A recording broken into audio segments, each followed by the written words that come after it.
Hello guys, this is M Islam. Welcome to our YouTube channel SM math classes.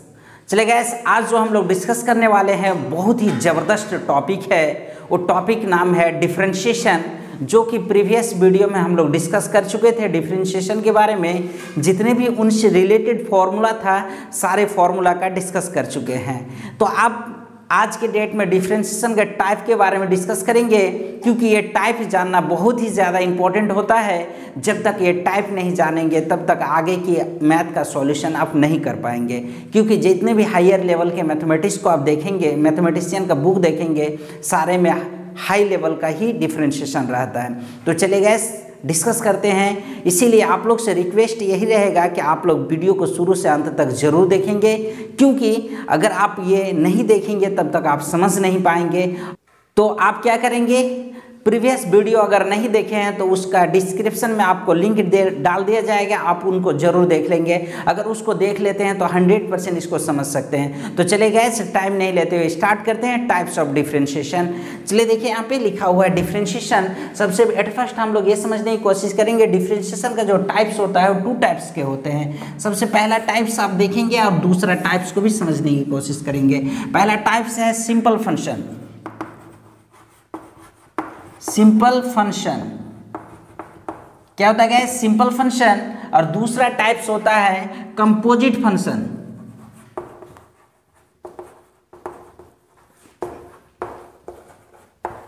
Composite function, इसको दूसरे नाम से जानते हैं हम लोग function of function.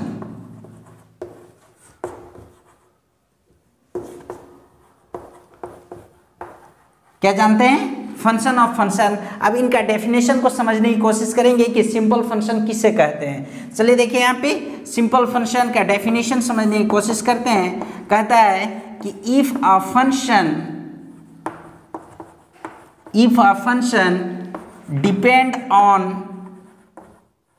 Depend on first time angle, base, power, number is called simple function।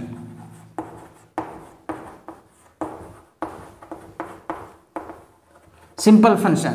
चलिए guys, definition समझ लेते हैं। अगर किसी फंक्शन डायरेक्टली यानी फर्स्ट टाइम एंगल पे डिपेंड कर जाए, बेस पे डिपेंड कर जाए, पावर पे डिपेंड कर जाए या नंबर पे डिपेंड कर जाए, उसे ही सिंपल फंक्शन कहते हैं। जैसे एंगल पे डिपेंड करना, बेस पे डिपेंड करना, पावर पे डिपेंड करना, नंबर पे डिपेंड करना। जैसे कि आपने देखा है कि फंक्शन जो होता है वो 5 टाइप्स का होता है।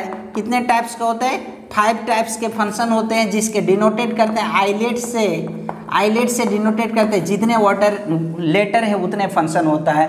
जैसे इन्वर्स फंक्शन भी एंगल पे डिपेंड करता है, ट्राइकोनोमेट्रिक फंक्शन भी एंगल पे डिपेंड करता है, अलजेब्रिक फंक्शन जिस पे बेस पे डिपेंड करता है और पावर पे डिपेंड करता है। उसी तरह से जो आपके पास लॉगरिथमिक फंक्शन है वो नंबर पे डिपेंड करता है, और एक्सपोनेंशियल फंक्शन जो है वो भी किस पे डिपेंड करता है, पावर पे डिपेंड करता है गाइस। क्योंकि आपने ऐसा देखा है कि जैसे अलजेब्रिक फंक्शन 2 टाइप्स का होता है। एक होता है a to the power x और एक होता है x to the power a। इसको पढ़ते हैं हम लोग कांस्टेंट बेस वेरिएबल पावर।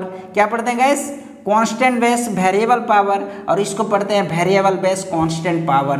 तो इस तरह से दोनों फंक्शन होता है जो x पे डिपेंड करता है, यानी जो भी फंक्शन होता है वो हमेशा किस पे डिपेंड करता है, किसी वेरिएबल पे डिपेंड करता है। इसीलिए कहा जाता है कि if a function depend on first time angle, base, power, number. ये जो आपके पास एंगल है, बेस है, पावर है, नंबर है, ये सारा के सारा किस में होगा, वेरिएबल पे होगा, x, y, z, t में होगा। इज कॉल्ड सिंपल फंक्शन, इसी को कहते हैं। चलिए कुछ एग्जांपल इसमें समझने की कोशिश करते हैं। एट फर्स्ट आपके पास एग्जांपल जैसे क्या है, sin x, ये क्या है, सिंपल फंक्शन है। क्या है, सिंपल फंक्शन है गाइस। और ये डिपेंड जो करता है, यानी डिपेंड ऑन एक्स पे कर रहा है। देखो यहाँ पे डायरेक्टली डिपेंड किस पे कर जाता है, एक्स पे कर जाता है।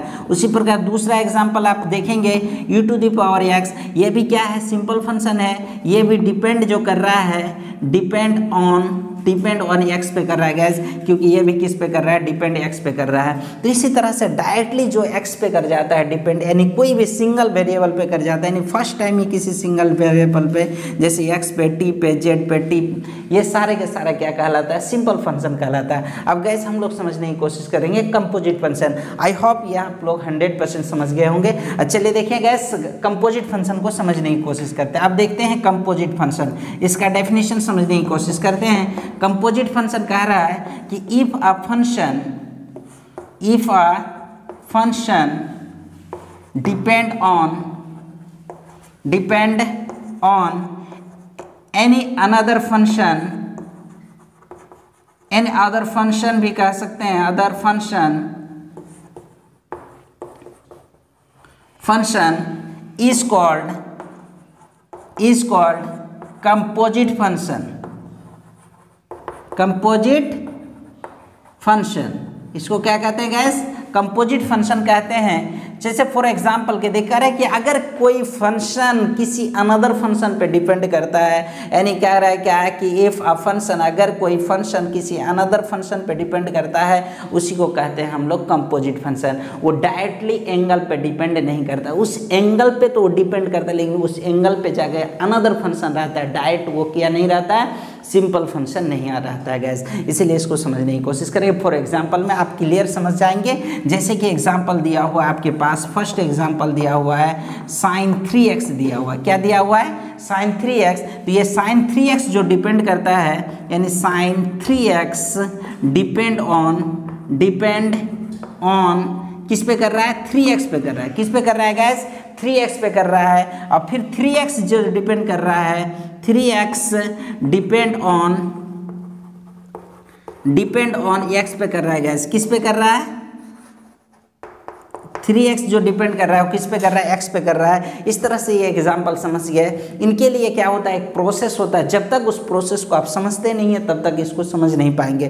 तो सबसे पहले और एग्जांपल इसमें देखेंगे। सबसे पहले sin x जो डिपेंड कर रहा है वो 3x पे कर रहा है, 3x जो डिपेंड कर रहा है वो किस पे कर रहा है, x पे कर रहा है। इस जगह पे जो एंगल का कंडीशन होता है गैस, इसके कंडीशन होता है आपके पास एडिशन का भी हो सकता है, सब्ट्रैक्शन का भी होता है, मल्टीप्लीकेशन का भी होता है, और किसका होता है, डिवीजन का भी होता है। तो चलिए और एक एग्जाम्पल समझने की कोशिश करते हैं। आई होप ये भी समझ गए होंगे। आप सबसे पहले आप क्या करेंगे, इसको राइट डाउन कर लेंगे। जब तक राइट डाउन नहीं करेंगे तब तक आप नहीं समझ पाएंगे, क्योंकि आपके लिए अपना नहीं होगा।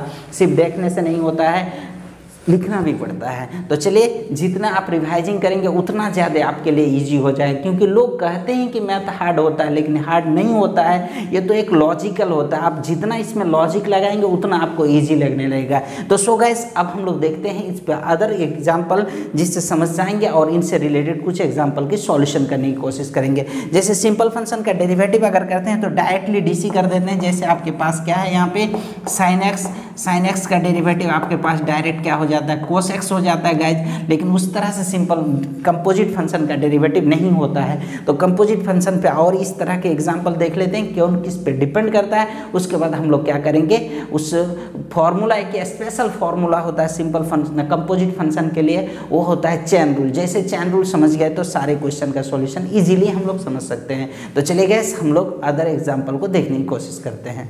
चलिए देखिए यहाँ पे, अब हम लोग क्या करेंगे, अदर एग्जांपल समझने की कोशिश करते हैं। जैसे आपके पास e⁴x है, तो सबसे पहले आप ये चीज़ को समझना है कि e⁴x जो डिपेंड जो करता है, वो डिपेंड करता है वो 4x पे करता है गैस। और फिर अगेन 4x किस पे डिपेंड करता है, यानी डिपेंड ऑन x पे करता है। यानी जब तक वो x तक ना आ जाए डिपेंड करते हुए, तब तक हम लोग को छोड़ना नहीं है। और ये जो कंडीशन होता है, इस तरह का कंडीशन जो होता है, यहाँ पे आपके पास एडिशन का भी हो सकता है, सब्ट्रैक्शन का भी हो सकता है, मल्टीप्लिकेशन का हो सकता है, डिवीजन का हो सकता है। उसके बाद नेक्स्ट एग्जाम्पल, ये दूसरा हो गया। नेक्स्ट तीसरा एग्जाम्पल हम लोग समझने की कोशिश करते हैं गैस। जैसे आपके पास यहाँ पे sin इनवर्स x+2 दिया हुआ है। क्या दिया हुआ है, x+2 दिया हुआ है। तो सबसे पहले ये एट फर्स्ट डिपेंड जो करेगा, ये सारा जो डिपेंड करेगा वो डिपेंड ऑन ये x पे डिपेंड, यानी 4x+2 पे डिपेंड करेगा गैस। और फिर यहाँ पे आपके पास जैसे अगेन 4x+2 जो डिपेंड करेगा, ये डिपेंड डिपेंड ऑन एक्स पे डिपेंड कर जाएगा। और इस जगह का कंडीशन आपके पास एडिशन का हो सकता है, सब्ट्रैक्शन का हो सकता है, मल्टीप्लिकेशन हो सकता है, डिवीजन, यानी एक्स के साथ आपके पास जोड़ हो जाए, गुना हो जाए, घटा हो जाए, भाग हो जाए, खैर कोई बात नहीं, वो डिपेंड किस पे करेगा, एक्स पे करेगा। तो चलिए प्रॉपर्टीज भी आप लोग नेक्स्ट वीडियो में, प्रीवियस वीडियो में देख चुके हैं, अगर वो आप नहीं देखें तो जरूर उसको देखेंगे। गैस अगर वीडियो को शुरू से अंत तक जब तक नहीं देखेंगे तब तक आपको 100% समझ में नहीं आएगा। तो चलिए देखिए, ये था एग्जाम्पल का रूप। अब हम लोग इससे रिलेटेड कुछ फॉर्मूला का डिस्कस करते हैं, उसके बाद हम लोग क्या करते हैं, समझने की कोशिश करते हैं। चलिए देखिए यहाँ पे अब फॉर्मूला, चलिए देखेंगे, टॉपिक को समझने की कोशिश करेंगे गाइस।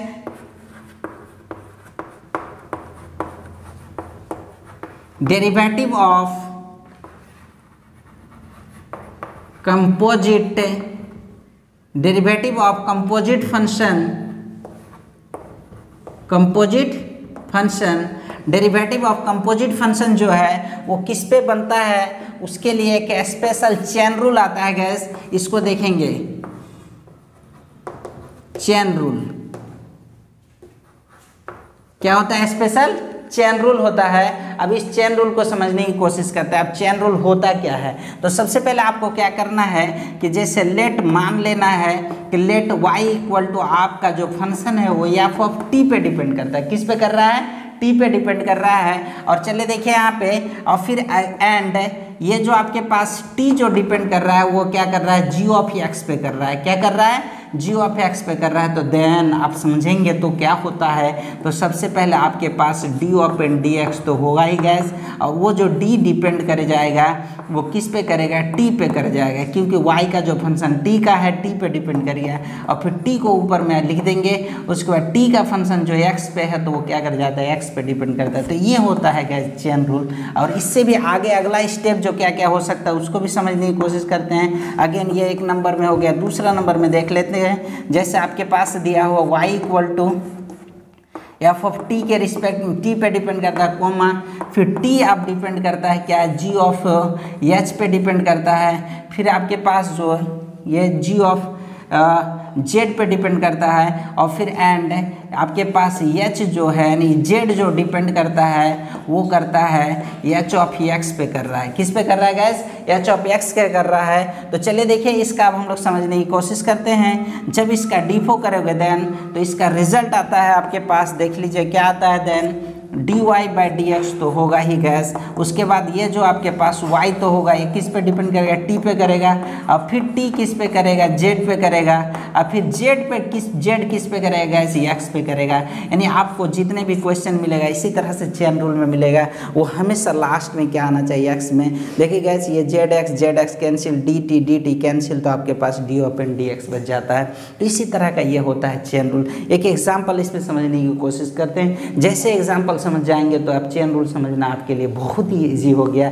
जैसे कि आप कोई भी राइटर का बुक उठा के देखें तो आप ये को चुटकियों में बना के सॉल्यूशन कर सकते हैं। तो चलिए देखिए यहाँ पे एक एग्जांपल समझने की कोशिश करते हैं इसी तरह से एक चेन रूल में। जैसे देखिए गाइस यहाँ पे लेट मान लिया y इक्वल टू आपके पास दिया हुआ है साइन 4x दिया हुआ है, क्या दिया हुआ है, साइन 4x। चलिए इसका डीफो करेंगे हम लोग, डीफो क्या करेंगे, diff it with respect to x करेंगे गैस। जब x के रिस्पेक्ट में dc करना है तो आपके पास dy बाई dx तो होगा ही, इधर भी आपके पास dc हो जाएगा क्या, साइन 4x हो जाएगा। अब चलिए गैस इस जगह पे आपको ये दिमाग लगाना कि 4x किस पे डिपेंड कर रहा है, 4x कर रहा है, नहीं सॉरी साइन किस पे डिपेंड कर रहा है, 4x पे डिपेंड कर रहा है। तो आपके पास यहाँ पे क्या हो जाएगा, आपके पास 4x हो जाएगा, और फिर यहाँ पे हो जाएगा साइन 4x हो जाएगा, और फिर यही 4x को गुना कर देंगे तो यहाँ पे क्या हो जाएगा 4x, और ये किस पे डिपेंड कर जाएगा, x पे कर जाएगा। जब ये x पे कर जाता है तो इसी इजीली इसका आंसर लिख सकते हैं। चलिए देखिए यहाँ पे 4 साइन का dc, जैसे यहाँ पे 4x यहाँ पे भी 4x, तो साइन का dc क्या हो जाता है, cos 4x है, 4x हो जाएगा। 4x का dc कांस्टेंट 4 बाहर निकल जाएगा तो x के डिश में x का dc क्या होता है, 4 होता है। तो फाइनली आंसर हो जाएगा cos 4x हो जाएगा। तो इस तरह से ये आंसर हो गया गैस। नेक्स्ट एग्जाम्पल दूसरा, ये पहला एग्जाम्पल, दूसरा एग्जाम्पल यहाँ पे देख लेते हैं। अगर आपके पास y इक्वल टू ई पर पावर आपके पास 3x है, देखिए गैस यहाँ पे क्या है आपके पास e पर पावर 3x। सबसे पहले ये डिपेंड तो हमारे पास x पे कर रहा है, अब इसके नीचे आपको लिखना है D for it with respect to x. ये किस पे डिपेंड कर रहा है? एक्स पे कर रहा है। तो आप क्या करेंगे? डी ओपन डी एक्स तो करना ही है। उसके बाद इसमें भी लिख देना है आपके पास d open e power x. अब चलेगा ये डिपेंड किस पे कर रहा है? ई पावर 3x पे डिपेंड करेगा, क्योंकि यहाँ x है, यहाँ पे क्या है? 3x है। तो सबसे पहले आप क्या करेंगे? डी ओपन डी एक्स तो एक लेफ्ट हैंड में लिखना ही है। उसके बाद राइट हैंड में आप क्या करेंगे? यहाँ पे 3x लिख देंगे और यहाँ पे ई पावर क्या लिख देंगे? 3x लिख देंगे। इनटू में फिर क्या कर देंगे? 3x कर देंगे और बटे में क्या कर देंगे? यहाँ पे dx कर देंगे। चलेगा जी, ये आसानी से आप समझ रहे हैं कि ई पावर x का डेरिवेटिव आपने प्रीवियस वीडियो में जरूर देखे होंगे, या आप नहीं देखे तो जरूर देख लेंगे। ई पावर 3x का डेरिवेटिव ई पावर x का डेरिवेटिव ई पावर x ही होता है। यहाँ पे ई पावर 3x है तो ई पावर 3x ही हो जाएगा। तो यहाँ पे आपके पास ई पावर क्या कर देंगे? 3x कर देंगे और 3 को बाहर कर देंगे, यानी 3 को बाहर कर लिया, एक्स के बीच में एक्स का DC क्या होता है? 1 होता है। तो फाइनली आंसर हो गया 3 इंटू ई पावर 3x गाइज। ये हो गया आपके पास आंसर। तो इस तरह के ये होता है कंपोजिट फंक्शन। जितने भी आप 12th क्लास के देखेंगे सारे आपको कंपोजिट फंक्शन से ही क्वेश्चन मिलेगा। और एक दो क्वेश्चन को समझ लेते हैं। तो जिस तरह से आप क्या कर सकते हैं? कंपोजिट फंक्शन का क्वेश्चन को सारे को सॉल्यूशन कर सकते हैं। अब क्या होता है कि एक जो मैथ जो होता है ना गाइस, ये होता है कि स्टेप बाय स्टेप सीखा जाता है। अगर आप फर्स्ट स्टेप सीखे तो second step, third step, fourth step, जब ये चीज़ से सीख जाते हैं तो आपके पास कंप्लीट सॉल्यूशन मिल जाती है। इसमें कंडीशन एक ये होता है कि आप डायरेक्टली कोई भी स्टेप पे जाके फोकस करेंगे तो आपको समझ में नहीं आएगी, क्योंकि आपको फर्स्ट स्टेप से सीखते हुए आना है। जैसा कोई क्वेश्चन ऐसा होता है कि जैसे 5 स्टेप आप पहले सीख चुके हैं, तो कोई ऐसा क्वेश्चन भी आता है कि 5 स्टेप, जैसे कोई क्वेश्चन दे दिया उसके बाद 5 स्टेप पहले का यूज़ करोगे, उसके बाद लास्ट स्टेप क्या होता है? आपका यूज़ होता है। तो ये एक होता है कि स्टेप बाय स्टेप सीखना पड़ता है। तो आप इस चैनल में ज़रूर सब्सक्राइब करके बने रहेंगे। अगर इस चैनल में बने रहते तो आपको मैथ ईजी लगेगा ही, ये 100% गारंटी है। आपको कभी भी हार्ड नहीं लगेगा गाइस। तो चलिए आज के लिए इतना ही। Thank you. नेक्स्ट क्लास फिर मिलते हैं न्यू चैप्टर को लेके। All the best.